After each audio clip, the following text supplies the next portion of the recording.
Manisha Shukla, park hospital में consultant neurologist हूँ।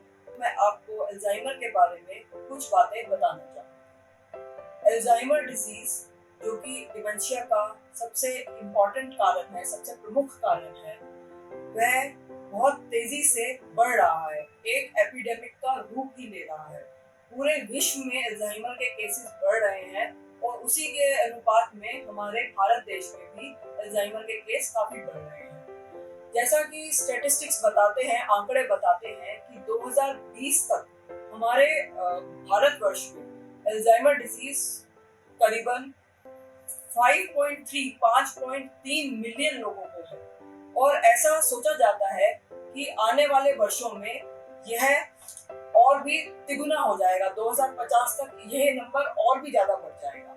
तो इसका अर्थ ये है कि हमें इसकी अवेयरनेस, इसके बारे में जागरूकता पैदा करनी है अपनी कम्युनिटी के बारे में, अपनी कम्युनिटी में इसके बारे में जागरूकता पैदा करनी है, ताकि इसका हम टाइम पे इसको डायग्नोज कर पाए और इसका इलाज कर पाए। और यह भी माना जाता है कि क्योंकि हमारी एजिंग पॉपुलेशन, हमारी जो 65 इयर्स एंड अबव पॉपुलेशन है, वो बढ़ रही है, इसीलिए अल्जाइमर डिजीज के केसेस और भी ज्यादा बढ़ रहे हैं। तो मैं बताना चाहूंगी कि अल्जाइमर डिजीज के कुछ रिस्क फैक्टर्स बताए गए हैं जिसे हमें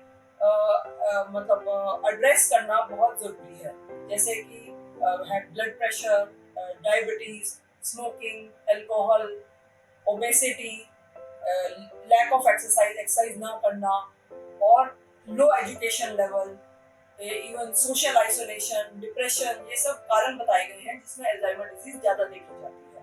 तो हमें अपने पॉपुलेशन में ऐसी पॉलिसीज बनानी है ताकि हम इन चीजों को टारगेट कर सकें। और मैं यह भी बताना चाहूंगी कि अल्जाइमर डिजीज के जैसे कि लक्षण क्या है, जिसे आप पहचान सकें और डॉक्टर को कनेक्ट कर सकें, डॉक्टर की कंसल्टेशन कर सकें।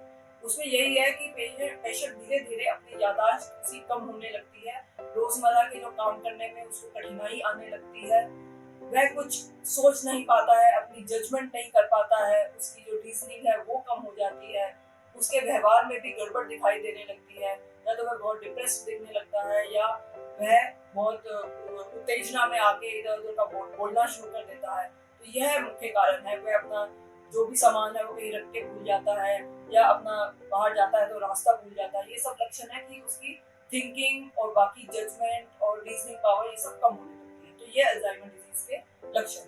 तो अब इस जागरूकता मंथ में, हम यही अवेयरनेस मंथ में यही हम कोशिश करेंगे कि सब लोगों को अल्जाइमर डिजीज के बारे में उसके लक्षण पता चले और हम ये जो भी रिस्क फैक्टर्स हैं उनको कंट्रोल करें, ताकि हम आने वाले दिनों में जो अल्जाइमर डिजीज के केसेस एक एपिडेमिक फॉर्म में बढ़ने वाले हैं, उनको हम उसकी हम प्रॉपर रोकथाम कर सकें।